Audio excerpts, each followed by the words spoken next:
तो दोस्तों आज की इस वीडियो में हम लोग क्लास 10th NCERT मैथ्स के प्रश्नावली 10.1 को हल करेंगे। तो पहला प्रश्न है, एक वृत्त की कितनी स्पर्श रेखाएं हो सकती है। तो दोस्तों मान लें कि यह एक वृत्त है। अब इसकी कितनी स्पर्श रेखाएं हो सकती हैं। तो एक स्पर्श रेखा ये हो जाएगी, एक स्पर्श रेखा ये हो जाएगी, एक ये भी हो सकती है, एक ये भी हो सकती है, एक ऐसे भी हो सकती है, इस तरह भी ऐसे हो सकती है। इसका मतलब एक वृत्त की कई सारी स्पर्श रेखाएं हो सकती है, क्योंकि हम जिस बिंदु पर चाहे उस बिंदु पर एक स्पर्श रेखा खींच सकते हैं। तो लिखेंगे यहाँ पर अनेक लिख देते हैं। एक वृत्त की अनेक स्पर्श रेखाएं हो सकती हैं। तो अब बढ़ते हैं दूसरे क्वेश्चन पर। तो सवाल नंबर दूसरा है, रिक्त स्थानों की पूर्ति करें। तो पहला है, किसी वृत्त की स्पर्श रेखाओं से डैश बिंदुओं पर प्रतिच्छेद करती है। तो दोस्तों हम सब जानते हैं कि स्पर्श रेखा किसी भी वृत्त की एक बिंदुओं को प्रतिच्छेद करती है। तो यहाँ पर लिखाएगा एक बिंदु। चलिए अब बढ़ते हैं अगले सवाल पर। अगला सवाल है, वृत्त को दो बिंदुओं पर प्रतिच्छेद करने वाली रेखा को कहते हैं। तो दोस्तों जैसे ये वृत्त है, अब इसकी यह रेखा इस वृत्त के दो बिंदुओं पर प्रतिच्छेद करती है, तो इसे हम लोग छेदक रेखा कहते हैं। तो यहाँ पर होगा छेदक रेखा, क्योंकि किसी भी वृत्त के जो दो बिंदुओं को छेद करता है उसे लोग छेदक रेखा कहते हैं। तो अब तीसरा सवाल पर आते हैं। तो सवाल है, एक वृत्त की कितनी समांतर रेखाएं हो सकती हैं। तो दोस्तों समांतर रेखाएं का मतलब होता है, जैसे यह एक वृत्त है तो इसके सामने अगर ये एक रेखा है तो इसके सामने ये रेखा होगी, और नहीं तो फिर अगर यहाँ पर एक स्पर्श रेखा है तो इसके सामने एक होगी। तो समांतर रेखा का मतलब आमने सामने।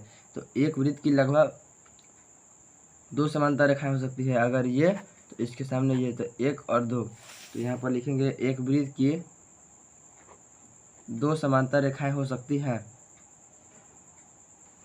तो अब हम चलते हैं दूसरे सवाल के आखिरी अथी में। तो सवाल है, वृत्त तथा उसकी स्पर्श रेखा के उभनिष्ठ बिंदु को क्या कहते हैं। तो दोस्तों मान लेते हैं कि ये एक वृत्त है। अब यहाँ पर एक स्पर्श रेखा गई है, तो अब यह कह रहा है कि वृत्त और उसके स्पर्श रेखा के उभयनिष्ठ बिंदु, यानी कि वो बिंदु जो इसको स्पर्श करते हैं उसे क्या कहते हैं, तो उसे स्पर्श बिंदु कहते हैं। तो लिखेंगे वृत्त तथा उसके स्पर्श रेखा के उभयनिष्ठ बिंदु को स्पर्श बिंदु कहते हैं। स्पर्श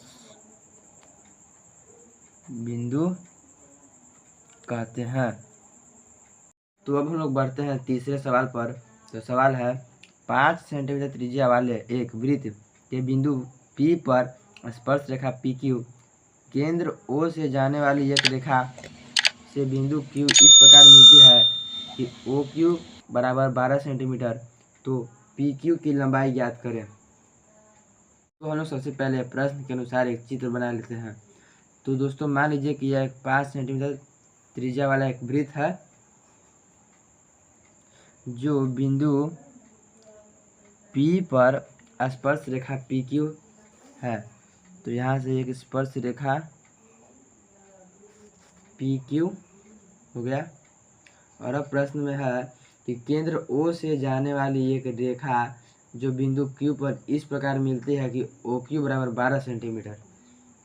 तो केंद्र O से जाने वाली एक रेखा जो बिंदु Q पर मिलती है, तो हम लोग O को Q से मिला देंगे। तो मिल गया। तो और क्वेश्चन में दिया हुआ है OQ की लंबाई 12 सेंटीमीटर। अब हम लोग O को P से भी मिला देते हैं,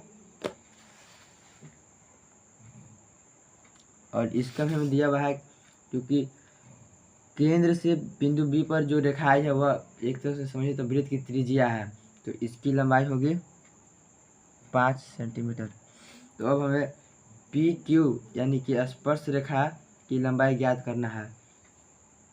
तो दोस्तों हम लोग यहाँ पर ध्यान से देखें तो यह एक समकोण त्रिभुज बन रहा है और समकोण त्रिभुज में हमें 2 भुजा पता है और 1 भुजा हमें ज्ञात करना है।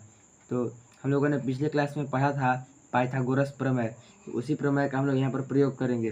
तो लिखेंगे पाइथागोरस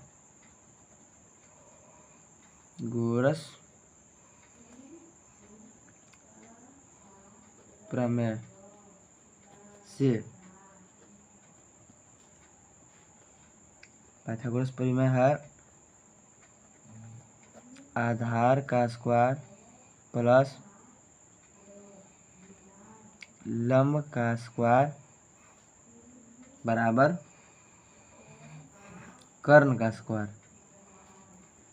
तो कर्ण में दिया हुआ है 12 सेंटीमीटर और लंब है 5 सेंटीमीटर। तो आधार को हम लोग आधार को पी क्यू मान लेते हैं। अगर ये समकोण त्रिभुज है तो इसकी आधार पी क्यू ही होगी। तो लिखेंगे पी क्यू का स्क्वायर प्लस लंब यानी कि 5 का स्क्वायर बराबर कर्ण हो गया 12, तो 12 का स्क्वायर। तो पी क्यू का स्क्वायर हम लोग पी क्यू ही रख देते हैं प्लस 5 का स्क्वायर हो जाएगा 25 इक्वल टू 12 का स्क्वायर हो जाएगा 144। लिखेंगे पी क्यू का whole square is equal to ये प्लस 25 इक्वल टू के इस तरफ आकर माइनस में हो जाएगा। तो 144 माइनस 25 पी क्यू का whole square is equal to 4 में से 5 हो जाएगा नहीं तो इससे कैरी लेंगे तो 14 में से 5 जाएगा तो 9 और 13 में से 2 जाएगा तो 11। और पी क्यू ये स्क्वायर इक्वल टू के इस तरफ आएगा तो रूट 119 सेंटीमीटर आंसर आ गया पी क्यू की लंबाई। यानी कि पी क्यू जो रेखा है इसकी लंबाई होगी रूट 119 सेंटीमीटर। तो हम लोग बढ़ते हैं चौथा और आखिरी सवाल में। तो सवाल है एक वृत्त खींचे और दी गई रेखा के समांतर 2 ऐसी रेखाएं खींचिए कि उनमें से एक स्पर्श रेखा तथा दूसरी छेदक रेखा हो। तो हम लोगों ने प्रश्न के अनुसार एक चित्र बना लिया है और वृत्त के सामने एक समांतर रेखा दी गई है। तो अब हमें प्रश्न कर रहा है कि 2 ऐसी रेखाएं खींचिए कि उनमें से एक स्पर्श रेखा तथा दूसरी छेदक रेखा हो। तो सबसे पहले इस वृत्त हम लोग इसके समांतर एक यहाँ पर रेखा खींच देते हैं। ये हो गई स्पर्श रेखा, अब इसी रेखा के समांतर हम लोग एक यहाँ पर रेखा खींच दिए, ये हो गए छेदक रेखा। बस यहीं पर था इसका आंसर। तो अब ये हो गया एक्सरसाइज 10.1 सॉल्व्ड।